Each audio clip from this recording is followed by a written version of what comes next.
Ariel Makes Waves. One beautiful morning, Ariel, her sisters, and their father were eating breakfast under the sea. During their meal, King Triton told the girls that he had to attend to the business of ruling Atlantica, and he couldn't spend the day with them. Ariel's favorite days were the ones when her father joined them on the reef, so she was particularly disappointed. But her sisters had a plan for the day.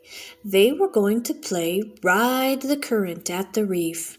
Once they got there, the girls counted 1, 2, 3, and flung themselves into the rushing water.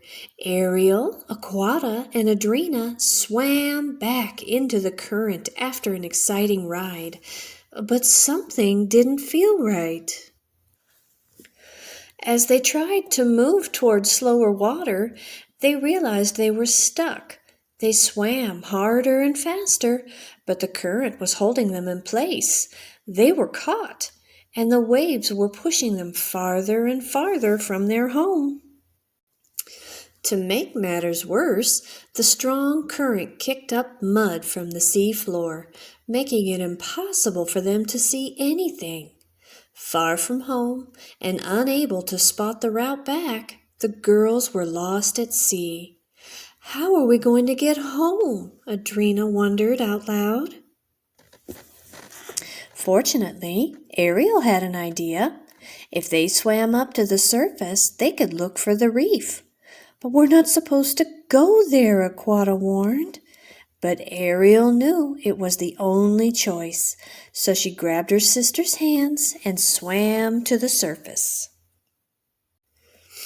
"Ariel, where are you going now?" Adrina asked when Ariel started swimming toward some rocks. "If we head over there, maybe we can get some rest before we search for home," she responded. But when they got to the rocks, they found a bird. Humans!" it screeched. "We're not going to hurt you," Ariel assured it.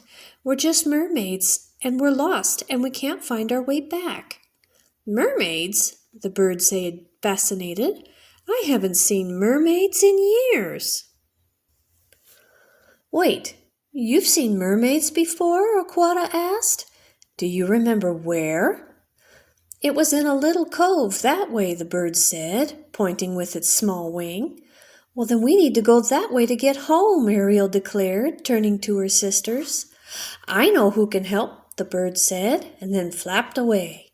Moments later, it was back with dolphins. "These fellows will pull you for a while." "Oh, thank you," Ariel said. "I hope you get home soon," the bird called, as it flapped out of sight again. The girls held tight to the fins on the dolphin's back, while the dolphins skipped along the water and splashed through the waves.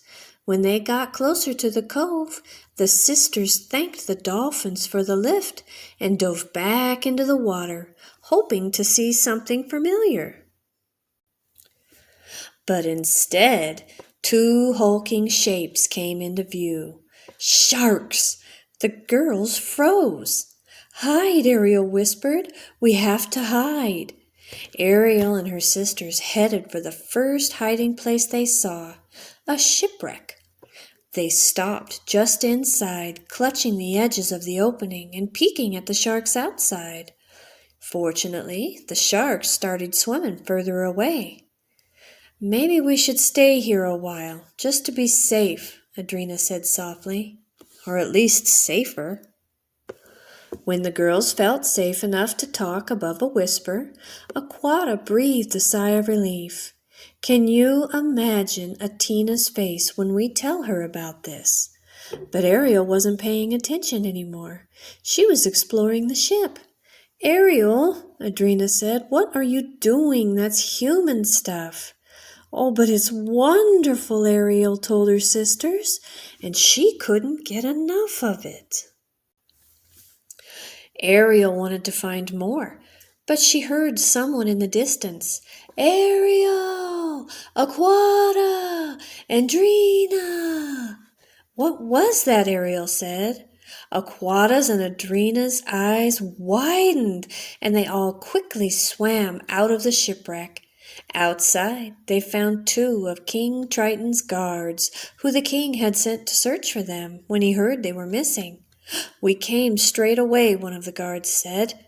They were impressed by the young princesses. They had nearly made it home all by themselves. But another current was on its way, and they had to fight to swim through it. Ariel had the idea to swim down so they wouldn't get carried so far away. "We're right behind you," said one of the guards.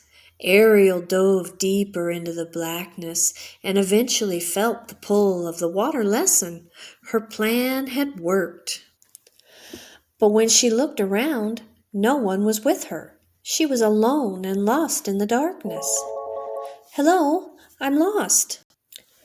I need help. Can anyone hear me?" she shouted. "I can't even see anything. If only some fish could light up and show me the way," she continued, talking to herself. Just then, two little lights came on, inches from her nose. It was a fish. "Can you help me? I'm looking for my two sisters and two guards," Ariel said. But the fish didn't answer. "Well, you don't talk, I guess.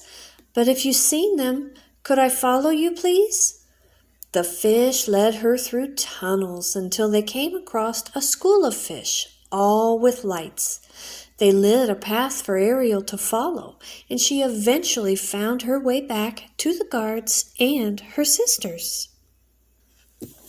After Ariel found them, the guards led the girls straight to the palace to see King Triton and the other sisters. "I'm overjoyed you've returned safely," he said, "but disappointed you wandered off. You could have been lost for good." Your Majesty," one of the guards said, "it's worth noting that when we found the young princesses, they were well on their way home by themselves. Quite resourceful, I think, too." "And we didn't wander off," Aquata added. "There was a rogue wave over the reef." "Well," King Triton said, turning to his daughters, "I am proud that you can take care of yourselves. What would you like as a reward?" The girls thought about it, and Ariel finally spoke up. "After breakfast tomorrow, will you come play with us on the reef?" King Triton laughed. "There is nothing that I wouldn't like more." Thank you so much for watching and listening today. Please don't forget to click the like button and consider subscribing. You'll never miss another story. Bye.